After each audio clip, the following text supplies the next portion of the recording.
La Iglesia Cristiana Josué, filial Apopa, presenta el mensaje de la palabra de Dios. Filipenses capítulo 4, versículo 1, dice la palabra de Dios: Así que, hermanos míos amados y deseados, gozo y corona mía, estad así firmes en el Señor, amados. Ruego a Evodia y a Síntique que sean de un mismo sentir en el Señor. Asimismo, te ruego también a ti, compañero fiel, que ayudes a estas que combatieron juntamente conmigo en el Evangelio, con Clemente también y los demás colaboradores míos, cuyos nombres están en el libro de la vida. Regocijaos en el Señor siempre. Otra vez os digo, regocijaos. Vuestra gentileza sea conocida de todos los hombres. El Señor está cerca.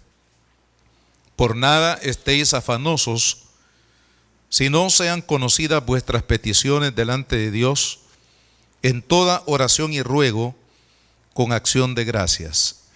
Y la paz de Dios, que sobrepasa todo entendimiento, guardará vuestros corazones y vuestros pensamientos en Cristo Jesús.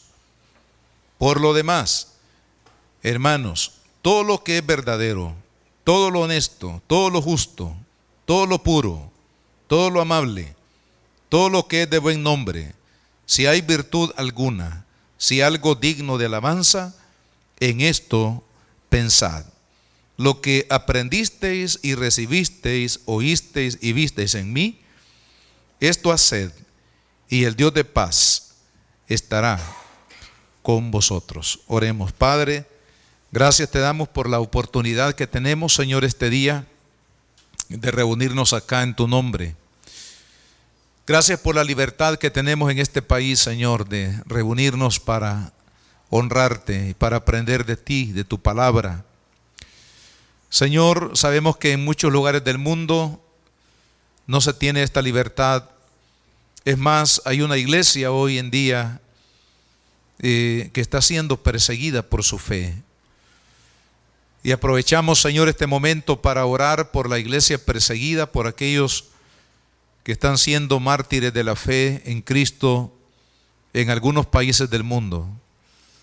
Señor, pedimos misericordia para tus hijos, para aquellos que se han desplazado de sus lugares a lugares de refugio, con toda clase de inclemencias, situaciones, Señor, difíciles, y todo por la fe que ellos profesan en ti. Oramos, Señor, para que tú guardes a la iglesia perseguida en esta hora. Señor, que tengas misericordia, que consueles a cada hermano, cada familia, Señor, y que tengas también misericordia a aquellos que les persiguen. Señor, tú nos amas a todos, tú quieres, Señor, que todos los hombres procedan al arrepentimiento, y oramos, Señor, para que tú, en tu gracia divina, puedas tocar a toda persona en el mundo. Señor, gracias, te pedimos que a través de esta palabra seamos edificados cada uno de nosotros, Señor, en el nombre de Jesús lo pedimos. Amén y amén. Hermanos, a la luz de este pasaje de la Escritura, quiero hablar bajo el tema la victoria del gozo. La victoria del gozo, dice Pablo en el versículo 4, regocijaos en el Señor siempre. Otra vez os digo, regocijaos. En la época de Nehemías, ustedes saben que Nehemías fue uno de los líderes de la nación de Israel después del exilio por 70 años del cautiverio en Babilonia. Dios permitió que hombres como Nehemías, como Esdras, como Zorobabel también, que eran judíos que estuvieron cautivos en Babilonia, pero Dios permitió por un decreto del rey que ellos, juntamente con un buen grupo de personas judías que estaban allá exiliados, pudieran regresar a su tierra. Obviamente la nación de Israel en ese tiempo estaba en ceniza, dice las puertas, cuando leemos el libro de Nehemías, dice las puertas quemadas por el fuego, los muros derribados. O sea que había una crisis muy profunda en la nación de Israel, y Dios permitió que estos siervos, juntamente con muchos que le siguieron, vinieran para reconstruir la ciudad de Jerusalén. Y obviamente reconstruir la ciudad de Jerusalén implicaba también reconstruir el alma del pueblo, ¿verdad? La vida nacional de la nación de Israel como el pueblo de Dios. Y cuando estaban edificando los muros, dice la palabra que muchos de los que habían visto anteriormente la gloria de Israel, me imagino las personas adultas o aquellos que habían escuchado de parte de sus padres el testimonio de lo que era la ciudad de Jerusalén en tiempo pasado, al ver la crisis en la que estaba, pero sobre todo al ver que en medio de la crisis se estaban levantando los muros, se estaban reconstruyendo las puertas de la ciudad, y había un ambiente espiritual diferente al ambiente que había reinado anteriormente. Dice que el pueblo comenzó a llorar. Algunos lloraban por recordar la gloria pasada de Israel y ver la situación actual. A lo mejor otros lloraban porque la nación de Israel estaba levantándose en medio de las cenizas, en medio del caos. Entonces viene el Señor a través de Nehemías. Les quiero leer este versículo de la palabra de Dios que aparece en este libro lindo de Nehemías. Nehemías está antes del libro de Esther, si le sirve en algo. Dice en el capítulo 8 y versículo 10: luego les dijo: id, comed grosura, bebed vino dulce, y enviad porciones a los que no tienen nada preparado, porque día santo es a nuestro Señor. No os entristezcáis, porque el gozo de Jehová es vuestra fortaleza. Vea qué lindo mensaje les da el Espíritu al pueblo, porque estaban llorando, estaban tristes. Pero sabe, hermano, el antídoto o la vacuna contra la tristeza se llama el gozo de Dios. Usted y yo podemos imponer el gozo del Espíritu, hermano, sobre todo caos, sobre todo problema, sobre toda tristeza, sobre todo temor, sobre toda angustia. La respuesta de Dios a todo ello es el gozo del Espíritu. Es la fortaleza que Dios ministra a sus hijos, hermanos, a través del gozo. Que el gozo no tiene que ver con las circunstancias que usted y yo estemos viviendo. El gozo de Dios va más allá de las circunstancias actuales y nos lleva, hermanos, a las promesas de Dios para nuestra vida y a la confianza que ellas deben de brindarle a usted y a mí en nuestro corazón. De tal manera que, de la misma forma como el Espíritu de Dios, a través de Nehemías, le dice al pueblo: no se pongan tristes, porque el gozo de Dios es nuestra fortaleza. Hoy, hermanos, este día, el Señor quiere recordarle a usted y a mí que en cualquier situación que usted esté viviendo, cualquier circunstancia que le amenace hoy en día o el día de mañana, el gozo de Dios es nuestra fortaleza. Dios nos va a dar la victoria porque Él, hermanos, está con nosotros y no nos ha dejado. De ahí que quiero, a la luz de este pasaje de la Escritura, ver unas 2 o 3 cosas importantes sobre este tema de la victoria del gozo. Primero, preguntémonos qué es el regocijo del cual habla Pablo. Dice: regocijaos en el Señor. Otra vez os digo, regocijaos. Este regocijo, o como algunos lo traducen como alegría, tenemos que diferenciarla, hermanos, la alegría que se produce en nuestras emociones como seres humanos, y lo que es la alegría o el regocijo o el gozo que produce el Espíritu de Dios en nuestra vida, porque hay una diferencia marcada. Porque la alegría que producen nuestras emociones Usted sabe que como seres humanos somos cuerpo y alma y espíritu. En el alma del ser humano están albergados tres funciones importantes del ser humano. Una de ellas es las emociones. ¿Por qué usted y yo lloramos cuando hay razón de llorar? O cuando no haya razón, porque algunos somos llorones, ¿verdad? Y no hay razón alguna a veces para llorar, pero de repente la esposa está llorando y uno dice, ¿y por qué? ¿Qué le hice? Y tal vez no es porque uno le hizo algo, sino porque algún sentimiento se le atravesó ahí en su corazón y comienza a llorar espontáneamente. Así también somos algunos varones. Hay varones llorones también. Y hay otros que no queremos llorar, hermano. Porque papá nos dijo, los machos, los varones no lloran. Así que tenemos unas lágrimas reprimidas ahí porque no debemos de llorar. Pero lloramos, reímos, todos esos sentimientos, hermanos, de amor, por ejemplo, o incluso de resentimiento, de odio, son sentimientos porque los seres humanos fuimos creados por Dios con sentimientos. Pero cuando se habla de la alegría, acá en la Biblia no se está hablando de la alegría que se puede producir en nuestras emociones. Algunos, por ejemplo, buscan alegría a través de las drogas. Dice, bueno, y es que yo no puedo alegrarme, así que se drogan, toman un poquito de droga para sentirse alegres, ¿verdad? Otros unas copitas para sentirse contentos y alegres en medio de las circunstancias de la vida. Pero esa alegría que se produce en nuestras emociones o se produce por estos estimulantes, hermanos, es una alegría temporal. Cuando termina el efecto, por ejemplo, de los chistes, de los amigos que cuentan chistes, y algunos chistes que van más allá de lo que es lo moralmente aceptable, hermanos, cuando los amigos se van, la tristeza vuelve. Cuando la droga deja de hacer su efecto en el cuerpo, la tristeza se profundiza. Cuando el alcohol, hermanos, cesa su efecto, también la tristeza en el corazón de la persona se profundiza. Es decir, que viene a ser peor que lo anterior. Porque así es, cuando no hay satisfacción en la vida del hombre, hermano, su necesidad se va profundizando. Pero no es esa la alegría de la cual habla Pablo. Él habla del gozo de Dios.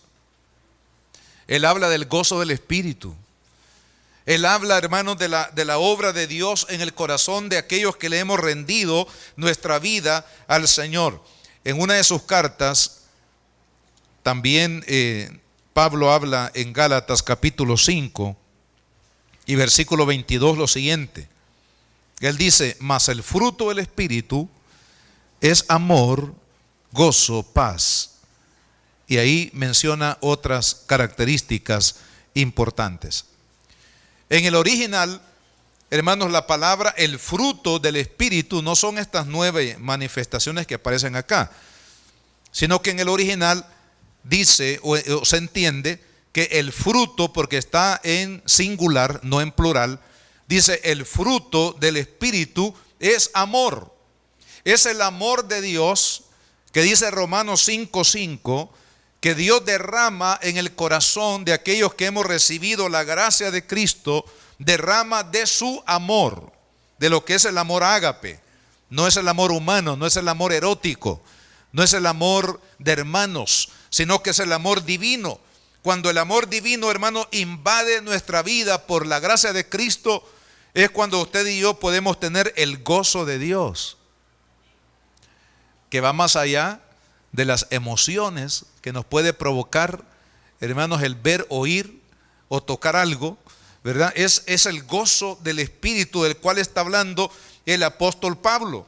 Ese gozo es el que nos va a dar victoria, el que se va a imponer, hermanos, sobre toda tristeza, sobre toda amenaza sobre su vida, sea amenaza de tipo espiritual, familiar, matrimonial, de los hijos, económica, hermano, o circunstancial, de las cosas que suceden a nuestro alrededor. Toda amenaza, hermano, va a tener su victoria a través del gozo del Espíritu. Es por eso que, hermano, es importante lo que el apóstol Pablo dice. Es más, ¿sabía usted que esta carta de Pablo a los filipenses cuando él escribió, estaba preso. O sea, no estaba ya en la oficina, ¿verdad? Con aire acondicionado o teniendo ahí una cafeterita ahí para tomar café con pan dulce, hermano. Sino que Pablo está en un calabozo. Impresionante, porque a pesar de que él estaba en un calabozo, en una prisión, él puede escribir y decir: regocijaos. Otra vez os digo, regocijaos. Es que, amado hermano, el gozo del Espíritu Santo va más allá de nuestras fuerzas, va más allá de nuestra capacidad. El gozo del Espíritu Santo es un poder interno que nos motiva a no detenernos hasta cumplir los sueños de Dios de nuestra propia vida. Es el poder del Espíritu que nos impulsa, hermanos, a vencer toda barrera, a no tener ninguna clase de limitación puesta por ideas humanas, por consejos de otros o por circunstancias que nos rodean. Hermanos, es lo que nos impulsa a poder ver la obra de Dios perfeccionada en cada una de nuestras vidas. Mire, hay dos ejemplos que quiero traer aquí a memoria, además del ejemplo de Israel allá levantándose de las ruinas por la fortaleza del gozo de Dios en sus corazones. Uno de ellos, hermanos, es precisamente aquí en la ciudad de Filipos, donde Pablo llega para predicar el evangelio. Pero como era común en aquel tiempo, cuando se predicaba el evangelio, era una amenaza el evangelio para muchas religiones y para muchos sistemas religiosos que existían, entendiendo uno de ellos, el más fuerte en el momento, era el judaísmo. Pablo llega predicando el evangelio y resulta que las personas rechazaron el evangelio. Algunos aceptaron el evangelio de Dios para su vida, pero los que estaban bajo el dominio religioso, hermanos, rechazaron el evangelio, apresaron por órdenes que ellos mismos buscaron la manera cómo hacerlo ante las autoridades pues civiles de aquel momento, y llevan a Pablo y a Silas a la cárcel, hermano. Y ahí en la cárcel, después de haber sido azotados con vara, haber sido pegados a la pared con los cepos, es decir, las cadenas con las que encadenaban a los presos. Y dice la palabra que en el calabozo de más adentro, significa en nuestro término actual el calabozo de máxima seguridad.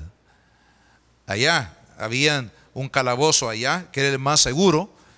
Tenían soldados que se apostaban frente a las puertas de la cárcel, encadenados a la vez. Hermano, pero dice la Biblia que a medianoche cantaban himnos al Señor. ¿Qué le parece? No estaban lamentándose, no estaban, hermano, injuriando a las autoridades que los habían azotado, los habían maltratado y los habían metido en el calabozo de máxima seguridad, sino que ellos estaban ahí alabando y glorificando el nombre del Señor. ¿Sabe por qué? Porque el gozo de Dios estaba en sus vidas, porque el gozo del Espíritu les daba, hermano, la expectativa. Eran reos en el sentido físico, pero su alma y su espíritu estaba libre, gloria a Dios, para glorificar, para creerle a Dios, para saber de que Dios los iba a sacar de esa prueba, hermanos, en victoria. ¿Por qué? Porque el Espíritu de Dios les daba esa seguridad en su corazón. Y efectivamente así fue, porque cuando ellos cantaban himnos en medio de su prueba, por el gozo del Espíritu, dice la palabra que un sismo se dio en aquel momento, hermanos, cuando ellos alababan a Dios. No hay evidencia que fue un sismo a nivel de la ciudad. Probablemente fue un terremoto, un temblor ahí local, ahí en la cárcel, con el propósito, hermanos, de que Pablo tuviera evidencia del Espíritu, que Dios estaba con él. Dice la palabra que la puerta de la cárcel se abrió, los cepos, o sea, las cadenas que los ataban a la pared cayeron.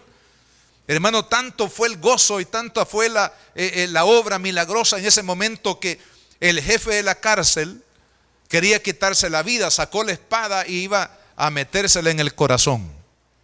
¿Por qué? Porque él sabía que había una condena de muerte si él permitía que algún reo, algún preso se escapara de la prisión. Así que antes él toma la espada para metérsela en el corazón porque quería suicidarse y de esa manera tratar de evadir la responsabilidad. Pero Pablo le dice, oye, no lo hagas. Y comenzó a evangelizarlo. Mire, hermano, el poder del gozo. Fíjese, Pablo lo primero que hizo Pablo cuando se vio libre no fue pedirle, miren, por favor llamen a la Cruz Roja para que me sanen aquí las heridas de la espalda. O denme algo de comer porque no hemos comido y nos hemos desvelado, estamos a medianoche. O denme agua. Sino que lo que Pablo hizo, vea lo que hace el gozo de Dios en medio de la prueba, de la adversidad que usted y yo podemos vivir. Dice Pablo, por favor no lo hagas. Y comenzó a evangelizarlo, hermano. Comenzó a hablarle de Cristo. Comenzó a mostrarle el plan de salvación, de que Cristo lo amaba, que Cristo lo perdonaba, que Cristo, hermano, podía hacer un milagro en su propia vida. Y luego le dice, cree en el Señor Jesucristo y serás salvo tú y toda tu casa, gloria a Dios. Y sabe que ese mismo día Pablo se conduce con él a su casa y ese mismo día reúne a su familia, a todos los que estaban en casa. Pablo les predica el evangelio. Ese mismo día todos aceptaron a Cristo y todos fueron bautizados, hermano. Imagínense hasta dónde puede llegar, hermanos, el poder del gozo del Espíritu en nuestra vida. Por eso, hermanos, no hay amenaza, no hay prueba, no hay limitación, no hay enfermedad, no hay problema, hermanos, nacional que pueda, hermanos, impedir que usted y yo podamos ser bendecidos por Dios. Cuando la gloria de Dios, hermanos, nos visita, Dios hace las cosas que los hombres no podemos hacer. Porque la Biblia dice que para Él no hay nada imposible, no hay nada difícil para el Señor. Lo otro que quiero citar acá, la última vez que Jesús subió a Jerusalén, dice la palabra de Dios que Jesús afirmó su mirada, su rostro hacia Jerusalén. Y con el gozo puesto delante de él, hermanos, él subió sabiendo que era la última vez que podía subir y que no iba a bajar sino después de haber experimentado la muerte. Es decir, que Cristo ya sabía, hermano. Ya sabía que esta era la última vez que él subía y que iba a ser apresado, que iba a ser maltratado, que iba a ser injuriado y que finalmente iba a ser cruelmente crucificado. Sin embargo, dice la palabra, por el gozo puesto delante de él, hermano, enfrentó la cruz. Eso nos dice a cada uno de nosotros, mis hermanos, que solamente el gozo de Dios en nuestras vidas nos dará el poder, la capacidad de que usted pueda como cristiano vencer, hermano, cualquier prueba que usted pueda atravesar en la vida. Porque como cristianos, y aún no cristianos, porque los problemas, hermanos, no son patrimonio de los cristianos, sino que los problemas son patrimonio de toda la humanidad, hermano. Pero sabe la diferencia que se hace entre el cristiano y el que no. Que el cristiano tenemos un ayudador que está con nosotros. El cristiano tenemos, hermanos, el gozo del Espíritu para poder enfrentar la prueba, sabiendo que después de la prueba hay una gran victoria de parte de Dios para nosotros. Sabiendo que después de la enfermedad hay un milagro de sanidad. Sabiendo, hermanos, que después de la amenaza a muerte hay vida, hay bendición. Sabiendo que ante la amenaza de la pobreza, de los recursos que no tenemos ahora, hermanos, hay una promesa de provisión de parte de Dios en nuestra vida. Y es por eso, hermanos, que el gozo del Espíritu es tan importante en nosotros. ¿Por qué? Porque por Él tenemos esas victorias. Entonces Pablo nos invita, nos llama, nos exhorta, hermanos, a regocijarnos en el Señor. Aún los ancianos tenían ciertos dichos, ¿verdad? Que eran algunos pegaban, hermano. Algunos no, ¿verdad? Pero otros. Pero los abuelitos, yo recuerdo que mi abuelita decía que había que ponerle buena cara a los problemas, decía. ¿Verdad? Hay que ponerle buena cara a los problemas, decía. ¿Verdad? Porque el ponerle mala cara a los problemas más profundiza los problemas.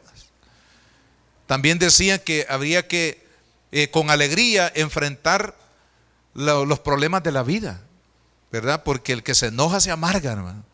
Pues el que se alegra en medio de las pruebas, ahí va a tener su victoria, hermano. Y esto lo dice el Señor en su palabra. Regocíjense, caminemos en el gozo del Señor.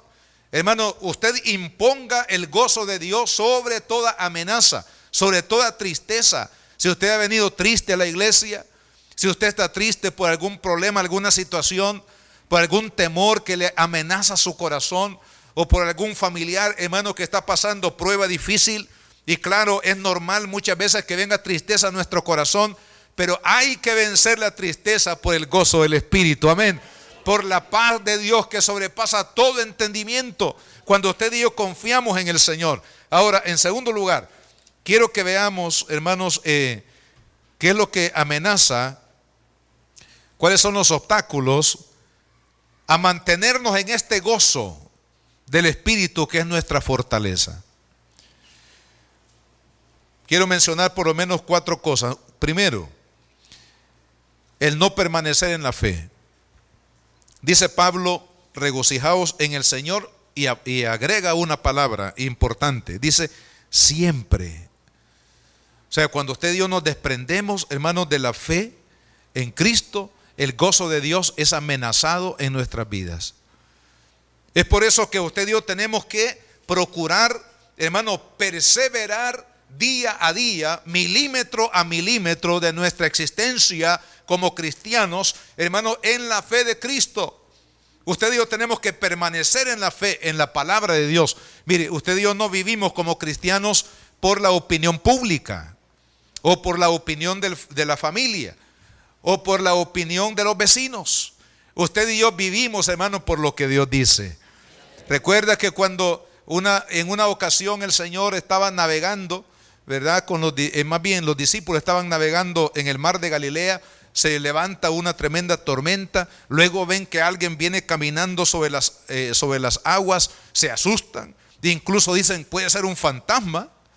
O sea que todavía en aquellos tiempos ya se creían en los fantasmas, hermano. Usted sabe que los fantasmas son la creencia de que los muertos andan caminando para arriba y para abajo por ahí. Y ya los marinos de aquel tiempo, yo leía un comentario que dice que cuando los marineros veían fantasmas en medio del mar, en las tormentas, era como un mal agüero. Los que veían fantasmas en las tormentas en medio del mar, creían que ya no había nada que hacer. Entonces probablemente eso es lo que prevaleció en la mente de los discípulos. Y dijeron, bueno, estamos viendo fantasmas. Y lo que se dice es que cuando se ve fantasmas en medio de una tormenta en el mar, es que nos vamos a morir. A lo mejor ellos pensaron, hermanos, que había llegado la última milla de su camino. Pero cuando el que camina sobre el agua se acerca y logran identificar lo que era Jesús, viene Pedro y le dice, Señor, yo quiero también caminar sobre las aguas. Manda que yo camine sobre las aguas. Y Jesús le dice, Pedro, ven.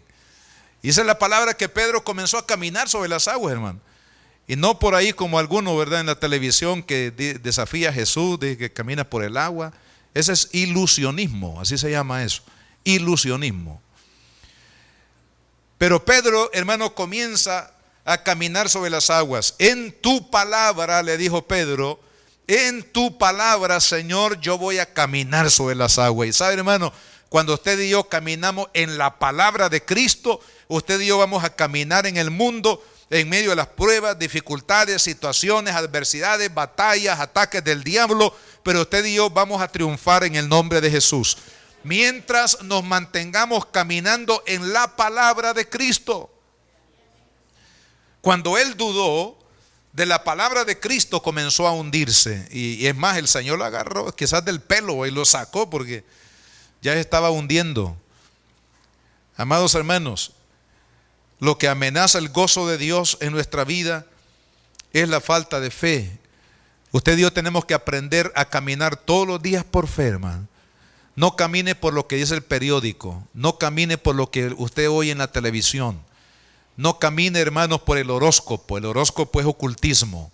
Usted no camine, hermanos, por lo que la opinión de las demás personas. Usted no camine porque ve el cielo oscuro. Usted no camine porque ve el cielo despejado. Usted camine en la palabra de Cristo, en las promesas de Cristo, en lo que ha salido de la boca de Cristo. Hermano, esa es nuestra victoria. Ahí es donde usted y yo, ¿por qué? Porque vendrán amenazas, sí. Vendrán tristezas, sí. O causas de tristeza, claro que sí. Vendrán problemas a nuestra vida, pero usted y yo vamos a aprender, amados hermanos, a no perder el gozo de Dios, porque nos vamos a mantener en fe. Amén. En fe de que Dios, hermano, tiene la última palabra para mi vida.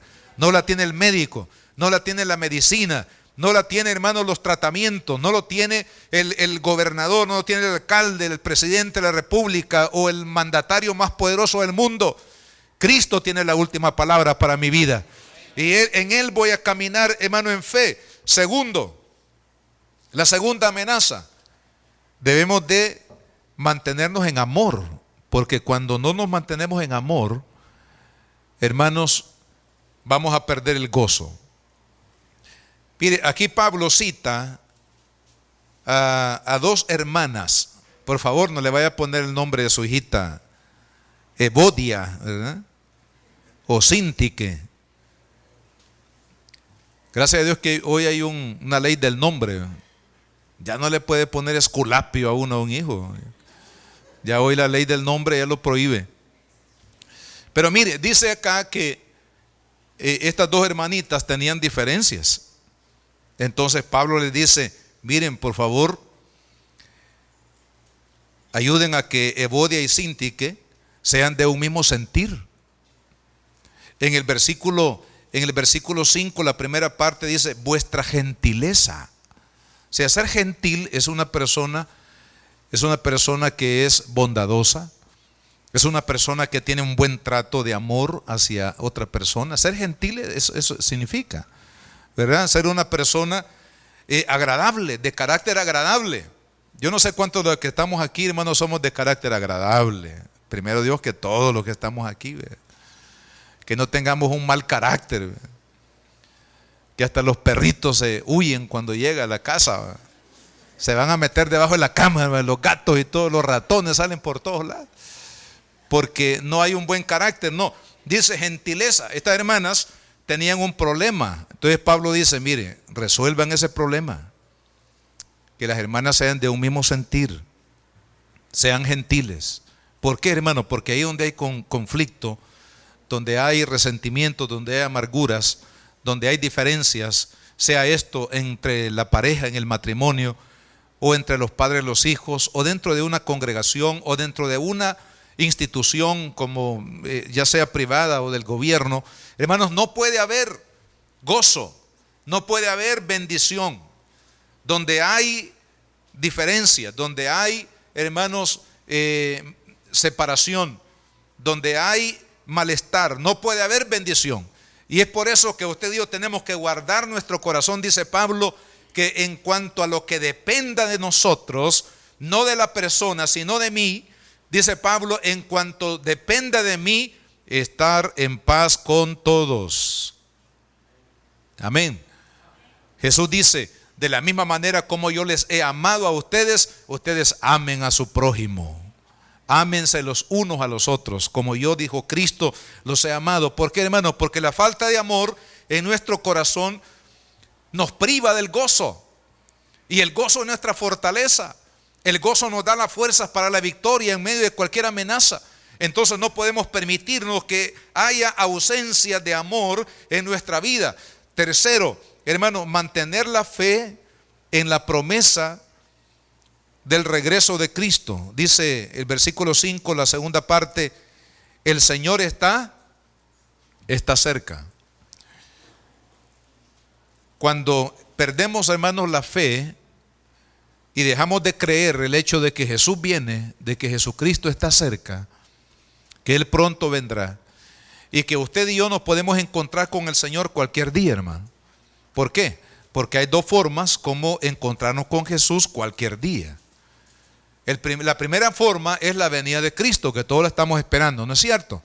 Como iglesia, yo el día de ayer asistí a una boda, y ustedes saben cómo se acostumbra en las bodas, bueno, al menos en las bodas cristianas, que el pobre novio lo ponen primero, allá al final supongamos que aquí están las sillas y aquí está el pasillo, el novio está aquí, ¿ve?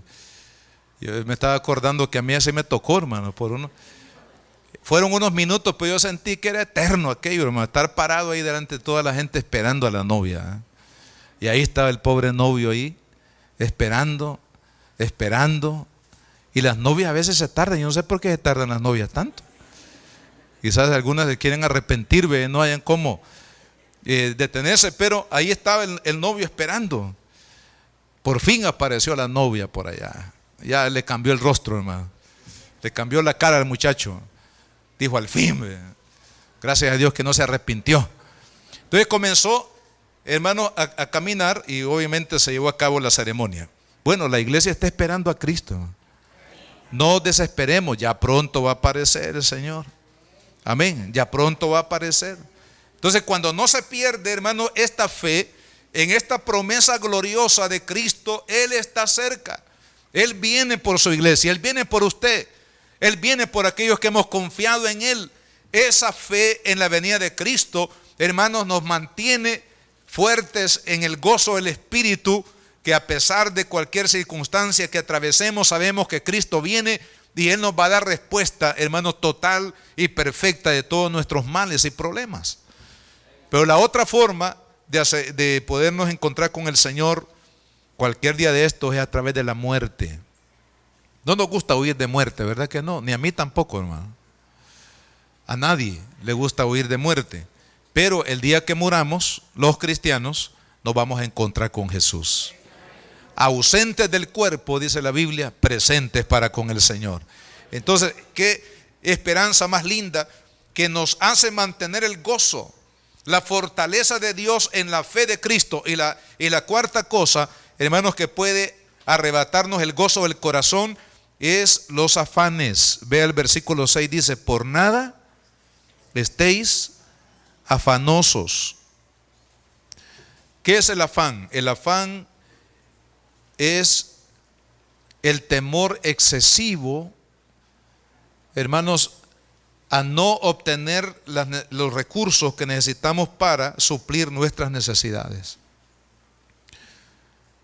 Hay personas que tienen un temor excesivo, el no poder tener los recursos para poder suplir las necesidades de su vida diaria. Algunos salen con temor, dicen quizás este va a ser el último día de mi trabajo, o sea, a saber si hoy me van a despedir, ¿verdad? O mire a saber si hoy en el vehículo algo me va a pasar, ¿verdad? Vivimos con temores, con angustias, hermanos, por las necesidades de nuestra vida. Ahora, no olvidemos que los hijos de Dios tenemos, hermanos, una notable diferencia en cuanto a la confianza de la vida diaria. Porque a usted y a mí, si en Cristo Jesús, hermanos, tenemos la garantía, hermanos, del cuidado de Dios sobre nuestra vida. La palabra de Dios dice, no hay justo desamparado ni sus hijos que mendiguen pan. Entonces, ¿por qué vamos a tener temor de mendigar pan si el Señor dice, no hay justo? Jehová mi pastor, nada me faltará. Él va a proveer, Él va a suplir, hermanos, cada una de nuestras necesidades. Pero los cristianos que estamos muy afanosos, estamos con muchos temores en nuestra vida, hermanos, estamos muy ansiosos, estamos muy temerosos de la vida diaria. Usted, en vez de levantarse, hermanos, cada día con temor, debe de levantarse con fe. Amén. Y ponga al Señor primero, hermano. Y dígale, Señor, yo no voy a cruzar esta puerta de mi casa o de mi rancho, como dijo un hermano. No voy a atravesar, Señor, esta puerta sin que tú vayas delante de mí. Amén. Si tu presencia, dijo a Moisés estando allá en el monte Sinaí, si tu presencia no ha de ir conmigo y con este pueblo, Señor, no nos movemos de acá. Gloria a Dios. Pero claro, Dios es el que tiene cuidado, hermano, no tenga temor ni angustia. Jesús en el capítulo 6 del Evangelio de Juan nos advierte y nos dice, no sean como los gentiles. Los gentiles se preocupan por el comer, el vestir, ¿verdad? Todo lo que es de la vida diaria, de las necesidades de la vida diaria. Pero Jesús dice, pero nuestro Padre tiene cuidado de cada uno de esos detalles. Él tiene cuidado de su vida, hermano. Él tiene cuidado, Él sabe que usted necesita comida, que usted necesita vestido, que usted necesita un techo, que usted necesita proteger a sus hijos, proteger a su familia. Él sabe que usted necesita salud. Él sabe que usted necesita protección ante las amenazas que nos rodean. Él lo conoce todo. Y lo que usted y yo tenemos que hacer, hermanos, es confiar de que Él va a tener cuidado de mi vida, de que Él es fiel a su palabra, que Él no es hombre para mentir, ni hijo de hombre para arrepentirse de lo que ha declarado. Él va a cuidar su vida, Él lo va a proteger. La presencia de Dios será un escudo alrededor de su vida para no caer en el afán, porque el afán y la ansiedad nos roban el gozo. No hay ninguna persona, hermano, que pueda tener gozo cuando está lleno de temores, cuando está lleno de afanes en su corazón. Ahora, en tercer lugar, para concluir, ya hemos hablado de las amenazas del gozo de Dios en nuestro corazón. ¿Cómo vamos a mantener, hermanos, ese gozo que Dios ha puesto en nuestro corazón y lo vamos a aumentar día a día en nuestra vida?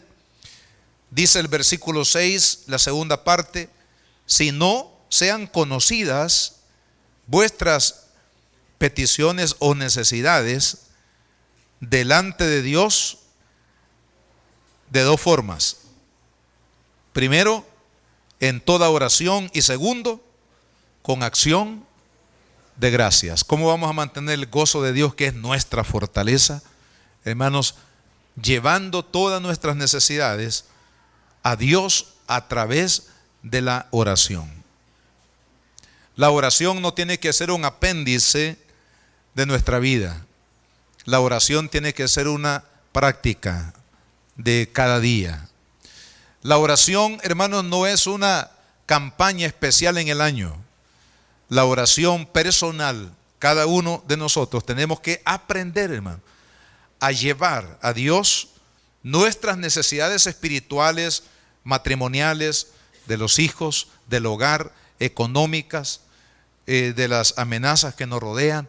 Hermano, toda petición que haya en nuestro corazón, toda necesidad espiritual, física o material que haya en nuestra vida, ¿qué es lo que tenemos que hacer, hermano? Llevarla en oración delante de Dios. Mire, Dios nos ha dado un recurso maravilloso que se llama oración. ¿Con qué propósito? Mire, la oración es como cuando usted, ¿verdad?, va a un juez porque usted tiene un problema y usted le expone el caso al juez para que le ayude a resolverlo. Usted le lleva el caso a la persona verá con su profesión cómo ayudarle para resolver el problema.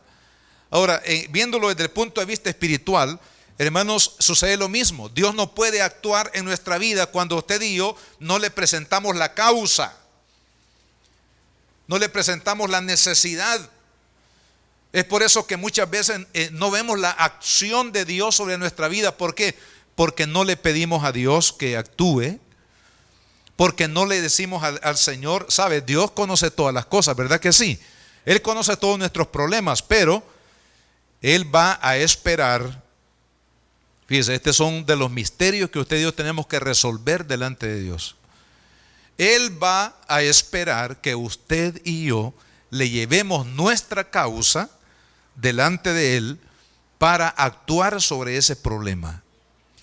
Lo que sucede con muchos cristianos es que como no nos gusta orar y como no hemos echado mano, hermanos, de este recurso espiritual poderoso de Dios para la solución de nuestros problemas, no oramos. Y si no oramos, es como que usted tenga un problema, pero no ha ido al juez o a la persona quien puede ayudarle a resolver el problema. Mientras usted no lleve el caso a la persona idónea o a la instancia adecuada, hermano, su problema se va a convertir en un problema eterno. En la vida espiritual es igual.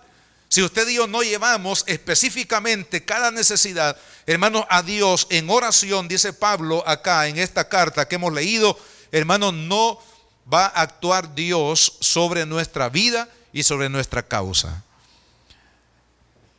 Le quiero leer un pasaje de la Biblia, una escritura que menciona el Señor en el Evangelio de Juan. Si usted va conmigo ahí, en el capítulo 14, Vea cuán poderoso es Dios y los recursos que Él tiene para usted y para mí en la solución de los problemas. Capítulo 14, versículo 12 dice: de cierto te digo, el que en mí cree, las obras que yo hago, Él las hará también. Y vea, hermano, esto es sorprendente lo que Jesús dice acerca de la capacidad que usted y yo tenemos de recibir respuesta de Dios.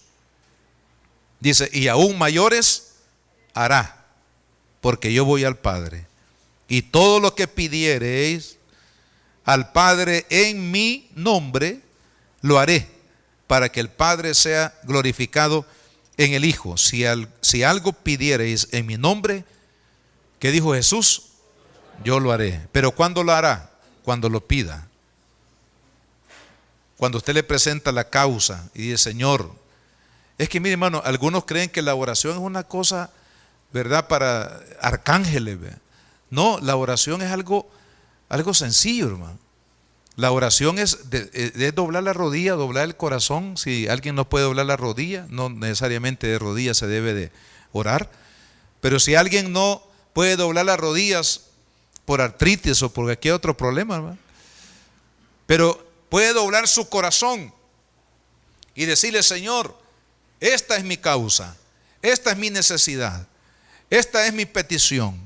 Señor, te pido en el nombre de Jesús que tú actúes. Es lo que está diciendo, lo mismo que está diciendo Pablo acá. Dice que debemos de presentar, hermano, ¿sabe? Los temores que abaten nuestra vida son causa de perder el gozo. Mire, muchos hermanos aún se van de la iglesia, de las iglesias, precisamente porque pierden, hermano, la esperanza, porque no ven respuesta de Dios en sus vidas. Se desaniman, se deprimen y se van.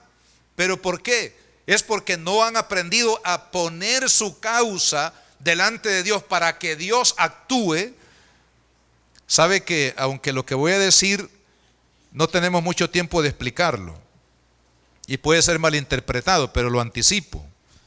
Mire, Dios necesita permiso suyo para actuar sobre sus problemas, sobre sus necesidades. Porque si usted no le da permiso a Dios, es decir, si usted no le pide a Dios y no le autoriza a Dios que Él actúe a favor de su vida, hermano, su problema se convertirá en un problema eterno. Es necesario. ¿Cómo es que usted y yo autorizamos a Dios para que Él actúe sobre nuestra vida? Cuando nos humillamos y cuando ponemos nuestra causa delante de Él para que Él actúe, hermano, Dios va a actuar. ¿Por qué? Porque Dios no va a forzar la puerta de su voluntad. Dice Apocalipsis 3:20, dice: el Señor está a las puertas y llama. Si alguno quiere abrirle la puerta a Jesús, dice, Él va a entrar y va a cenar contigo. Es decir, Él va a traer la bendición. Dice: si alguno quiere abrir. Dios no va a forzar la puerta de su vida, hermano, sino que Dios va a esperar que usted le diga: Señor, te pido que actúes en mi vida, que actúes en mi necesidad. Y cuando usted le abre la puerta de su voluntad al Señor, entonces Dios va a comenzar a obrar. Es lo que dice Pablo: hay que llevar nuestras peticiones delante de Él en oración y con acción de gracias. Quiero contarles que la manera como David venció a Goliat. Fíjese que hay una en el relato que aparece en el capítulo 17 del primer libro de Samuel, cuando David se enfrenta a Goliat. Sabe que uno de los principios que él aplicó para la gran victoria sobre ese ejército y sobre el líder, ¿verdad?, que era la figura, el sticker de todo el ejército filisteo, que era el gigante Goliat. Él aplicó un principio, hermanos, un principio de anticipación. Dice que se anticipó cuando en el escenario de guerra, mientras que Goliat estaba injuriándolo, estaba menospreciándolo, dice que él se anticipó, es decir, él corrió a la línea de fuego, a la línea de batalla, porque era una batalla de índole personal, es decir, de tú a tú. Él se anticipó, pero también, hermanos, en el espíritu, Él se anticipó. Y Él le dijo, sabes, tú vienes a mí, ¿verdad? Le dice, con espada y jabalina, le dice el gigante, mas yo vengo a ti, le dice, en el nombre de Jehová de los ejércitos. Y este día, yo te voy a vencer. Este día, tu cabeza será como una muestra de lo que es el poder de Dios sobre este ejército, sobre sus enemigos. Es decir, que Él declaró de manera anticipada la victoria. Cuando Pablo dice aquí que debemos de, hermanos, llevar la petición en oración y acción de gracias, lo que está diciendo es que aunque usted no haya recibido, hermano, la respuesta a su oración o no vea resuelto su problema con los ojos físicos, usted y yo tenemos que aprender a darle gracias a Dios. ¿Por qué? Porque darle gracias es anticiparnos. Cuando usted le dice, Señor, gracias por el milagro que has hecho, Padre, todavía sentimos algunos síntomas, ¿verdad? Todavía nuestros ojos ven que la situación no se ha resuelto, pero cuando usted le dice, Padre, te doy gracias porque tú ya hiciste el milagro. Te doy gracias porque tú ya resolviste este problema. Te doy gracias, Señor, porque solamente es cuestión de tiempo para ver la obra perfecta tuya en nuestras vidas. Eso es, hermano, eso es fe. La acción de gracias es fe.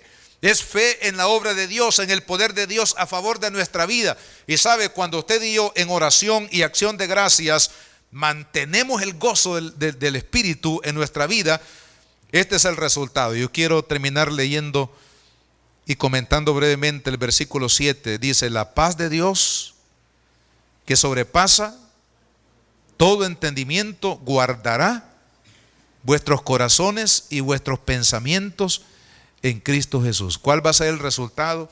Hermanos, la paz de Dios, esa paz que tenía Pablo y Silas en el calabozo de más adentro, que los hizo cantar himnos a Dios en medio de la prueba, en medio de la batalla. Esa es la paz de Dios. La paz de Dios, hermanos, en el corazón de Cristo cuando enfrentó la cruz y cuando se echó sobre su hombro el pecado de toda la humanidad, la maldición de toda la humanidad, todo el fracaso de toda la humanidad, hermano, es la paz de Dios que opera precisamente en el gozo del Espíritu. Usted y yo tenemos que mantener, hermanos, el gozo de Dios, porque sobre ese gozo de Cristo, sobre nuestra vida, usted y yo vamos a caminar en paz. La paz no es el cese de los conflictos. Ese es el significado de paz, hermanos, en cuanto a las guerras del mundo. Cese de hostilidades, le llaman algunos paz. No, esta paz no es cese de hostilidades. Esta paz es tener la confianza, la seguridad, la plenitud, hermanos, de la esperanza, a pesar de que todo lo que esté a nuestro alrededor está cayendo, se está destruyendo, se está desboronando. Usted y yo seguimos confiando que Dios está conmigo. Seguimos confiando que Dios me dará la victoria. Seguimos confiando que Dios hará que mis sueños, mis metas, mi visión de vida en Él se ha de cumplir, amado hermano. A pesar de todo lo que suceda, Cristo nos dará la paz para sostenernos hasta el último día de nuestra vida. El Señor dice en Juan 14, les voy a leer este versículo porque esta semana yo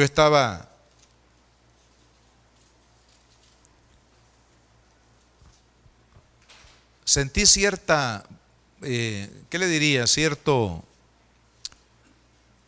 temor en el área de la salud. Pero cuando leí este versículo y el Espíritu de Dios habló a mi corazón de manera tan profunda, Juan 14, 18, Jesús les dice a sus discípulos, no os dejaré huérfanos, vendré a vosotros. Cuando yo leí este versículo, hermanos, y dije, Señor, he estado con ese temor en mi corazón, pero tu palabra dice que no estoy huérfano. De la misma manera, hermanos, cada uno de nosotros que estamos aquí y las personas que nos escuchan, Mire, el Hijo de Dios en ningún momento ni en ninguna circunstancia está solo o sola. Si Cristo está en nuestro corazón, no estamos huérfanos, hermano. Usted puede ser huérfano de mamá, de papá. Usted puede ser viuda o viudo. O a usted lo pudieron haber abandonado los seres más queridos, más amados de su vida. Pero desde el momento que usted le dijo a Cristo, venga a mi corazón, a partir de ese momento usted no es un huérfano, no es un solo o sola, sino que Dios se ha convertido, hermanos, en el compañero inseparable de su vida, en el Dios inseparable de su vida. Así que cuando yo leí esto, y mis temores se fueron, hermano. Porque ustedes saben, nosotros hemos pasado un proceso de cáncer y estamos en esa, hoy en día, para pasar un proceso de chequeo después de 2 años. Y siempre el enemigo trata de poner alguna duda de que si esto ha sido una sanidad total o no, ¿verdad? Y comienza a tocar algunas áreas de nuestra vida sensibles.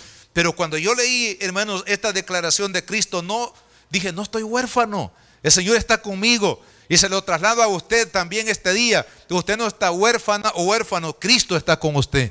Él le va a dar la victoria. El gozo de Dios, hermanos, le dará la victoria en todas sus batallas. ¿Qué es lo que le amenaza? ¿Qué es lo que a usted y a mí, hermanos, nos amenaza? El gozo de Dios se va a imponer sobre toda tristeza, sobre toda amenaza de nuestra vida, si nosotros confiamos en la gracia de nuestro Señor Jesucristo.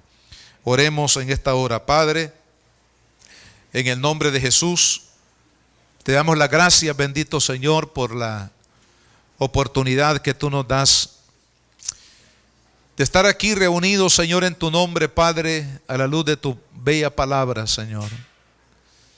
Gracias, Jesús, porque no hay nada, Señor, que pueda amenazarnos que sea más grande que tú. No hay enfermedad, no hay problema de familia, no hay problema económico, no hay amenaza, Señor, de violencia de otras personas que puedan, Señor, vencer ante ti, ante tu poder, ante tu cobertura para cada uno de nosotros. Tú eres Dios amado, tú eres, Señor, la fuente de nuestro bienestar. Tú eres la fuente, Señor, de nuestra victoria. Oh, bendito Jesús, el gozo nos da victoria, Padre, el gozo del Espíritu nos da victoria en medio de las cárceles, en medio de las amenazas de toda índole, Señor. Este día, Padre, por la fe imponemos el gozo de Dios ante toda tristeza, ante todo temor, ante toda angustia, ante toda incertidumbre que pueda haber en el corazón de alguno de tus hijos, Señor. En esta hora, Padre, el gozo de Dios, esa paz de Dios que sobrepasa todo entendimiento, Señor, nos llevará a descansar mental, espiritual y físicamente, en que tú, Señor, peleas por nosotros, que tú eres nuestro sustento, que tú eres, Señor, el que sostiene nuestras vidas. No es nuestra salud, no es nuestra alimentación diaria, no es el salario que ganamos, no es el jefe que nos quiere, no es la buena suerte. Eres tú, Señor, el que sostienes mi vida. Eres tú el que me das hálito de vida segundo a segundo. Eres tú, Señor, el que me protege de las amenazas que me rodean. Eres tú, Señor, quien proteges mi matrimonio a través del amor. Eres tú quien proteges mi paternidad a través de tu amor, Señor, para amar a mis hijos. Señor, eres tú el que nos guardas, el que suples toda necesidad, el que nos das el pan de cada día. Señor, el que nos protege de la violencia que nos rodea, de la maldad, Señor, de la inmoralidad. Eres tú el que sustentas nuestra vida, Señor. Oh, Padre, que tu paz y tu gozo nos mantengan firmes, Señor, ante toda amenaza, ante todo desafío de nuestras vidas, Padre. Como cristianos hemos sido llamados, Señor, a ser más que vencedores por medio de aquel que nos amó. Jesús, tú eres la fuente de nuestra victoria, Señor.